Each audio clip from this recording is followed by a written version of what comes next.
Hi there. So happy you're here. Welcome to my podcast.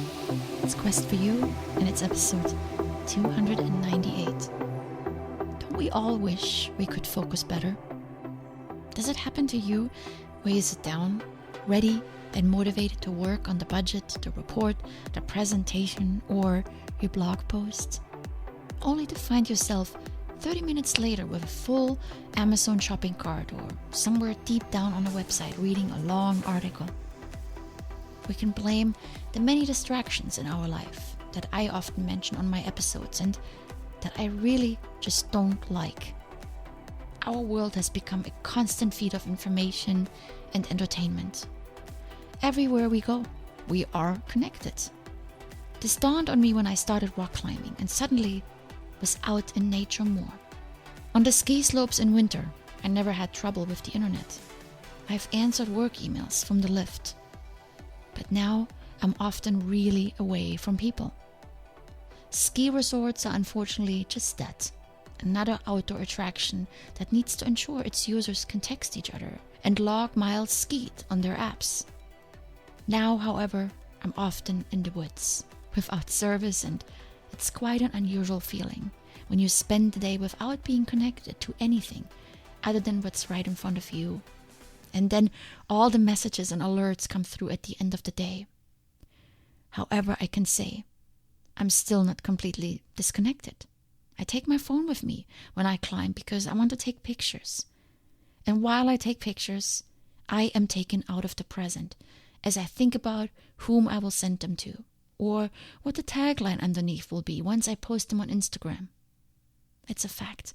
We are all tied to our devices 24/7.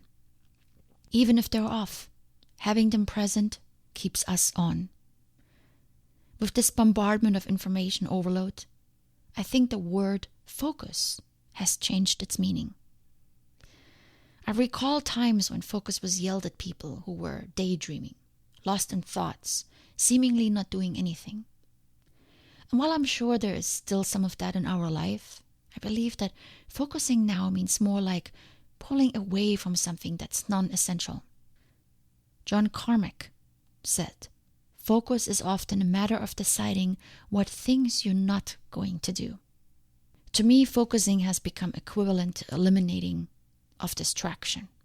Just as I was writing this episode, a text message popped up on my phone, and I instantly grabbed it. But, catching myself in the act, because I'm talking about this topic right now, I put it back down because I have thoughts in my mind that I want to get out, and I know this message will derail me. And I started to do this more frequently. I don't always pick up my phone right away anymore, especially when I'm in the middle of focusing on something important. I have to try to fight hard not to look at all the sidebars on every web page these days that try to lure me into clicking with catchy pictures and headlines. It really is a new skill we need to learn, to resist distraction. We can blame our brain for that. Our mind is wired to pay attention to one of three things: anything that's novel, pleasurable, or threatening. News, they're always novel, sometimes threatening. That's why they're called news.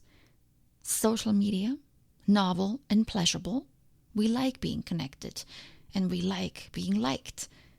Our phone and other devices that constantly beep, flash, and alert us of thousands of things, all with the potential to be novel, pleasurable, or threatening, until we go and find out. And we want to find out right away. We can't wait anymore like we used to, until we got home at the end of the day and played the accumulated messages on our answering machine. Neuroscientists have explained this phenomenon as a dopamine rush. Functional MRI brain scans show that the brain's pleasure center lightens up. Emails satisfy that pleasure center, just as does Twitter and Instagram and Snapchat. Our mind is pre-wired for distraction, and our phone is by far the biggest of all. According to Apple data, the average iPhone user unlocks the device 80 times per day. Think about that, 80 times.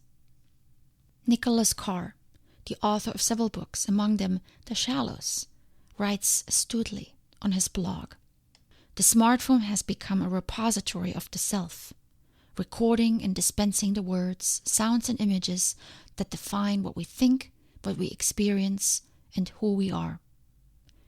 Imagine combining a mailbox, a newspaper, a TV, a radio, a photo album, a public library, and a boisterous party attended by everyone you know, and then compressing them all into a single, small, radiant object.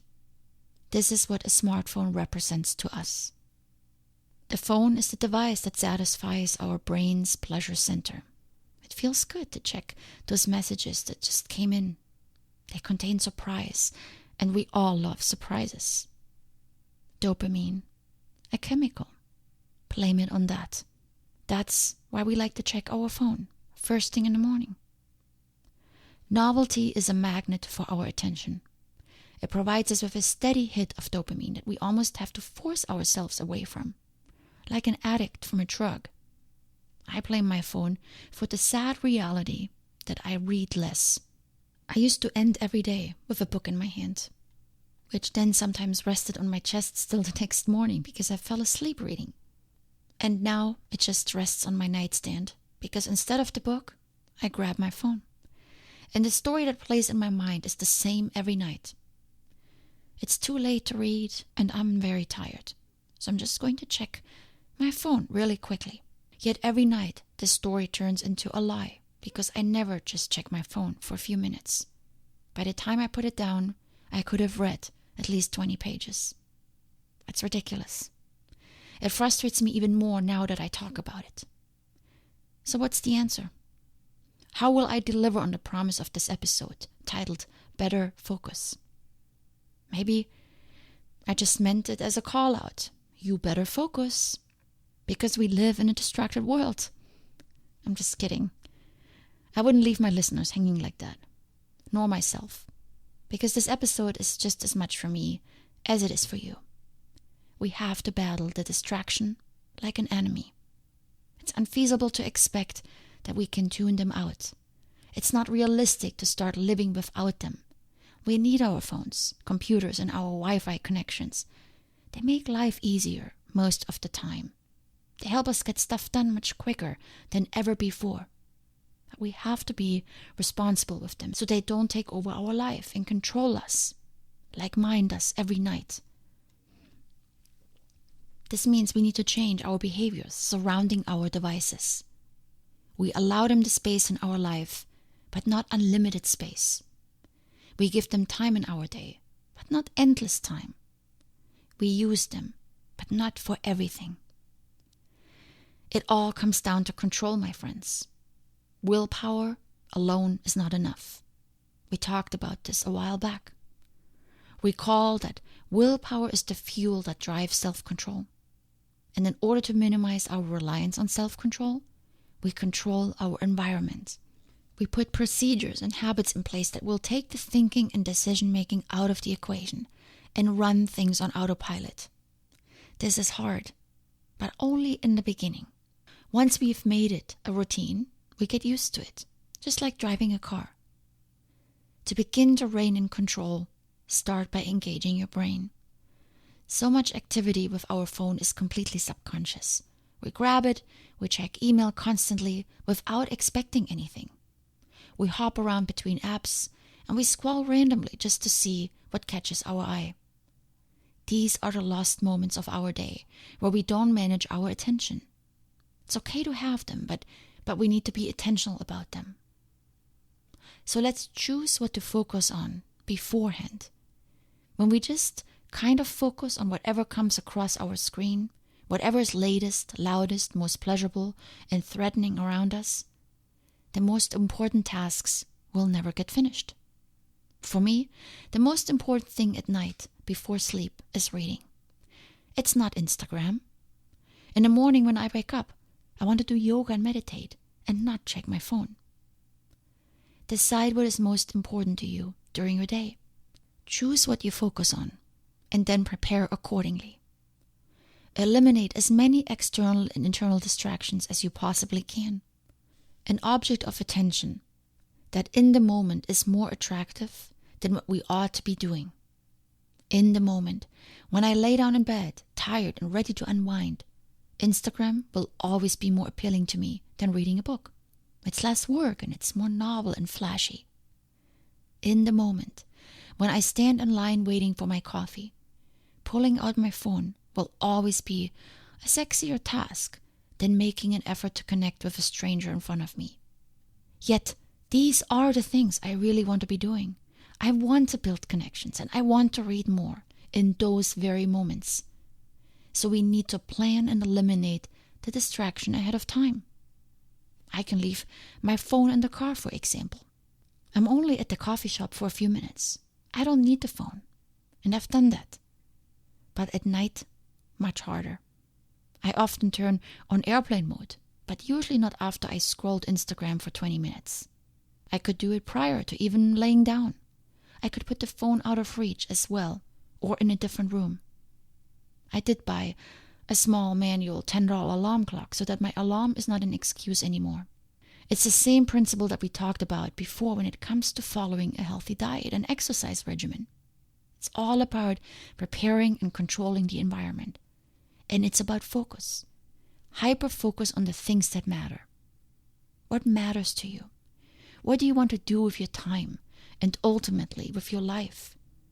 Do you want to feel guilty every so often that you're working too much and are not connected with your family? I doubt anyone likes feeling guilty. Instead, do you want to spend quality time with your family, at least a couple of hours at night after work? Then prepare. Turn the phone off and put it away for that time. Start it tonight. It'll be awkward at first.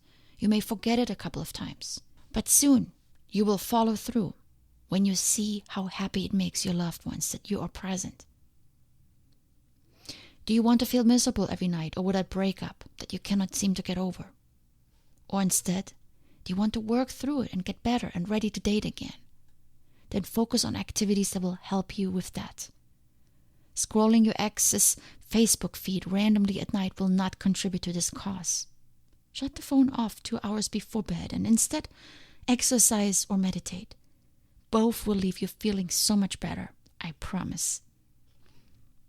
We need to get ahead of our attention and focus on the areas of our life that are productive and meaningful.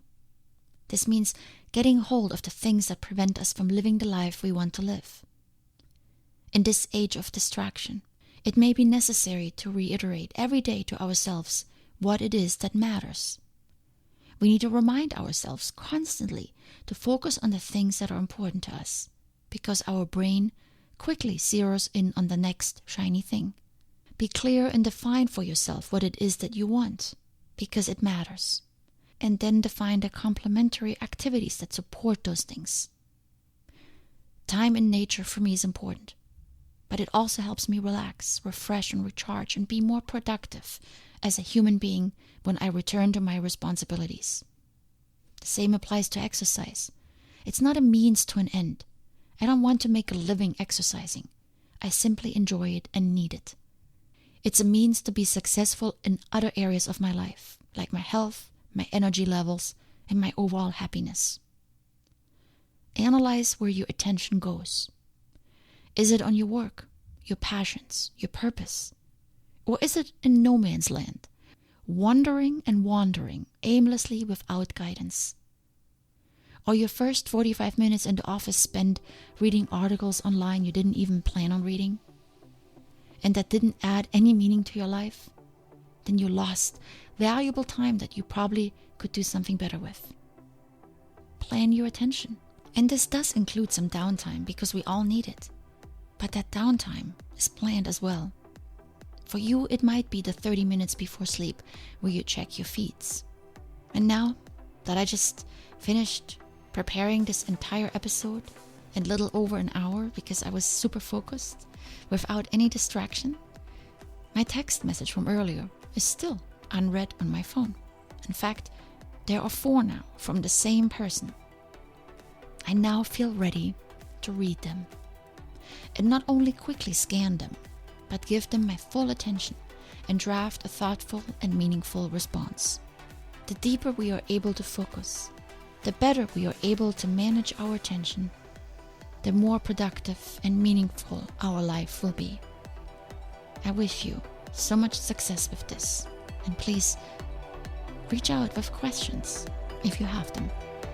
Much love.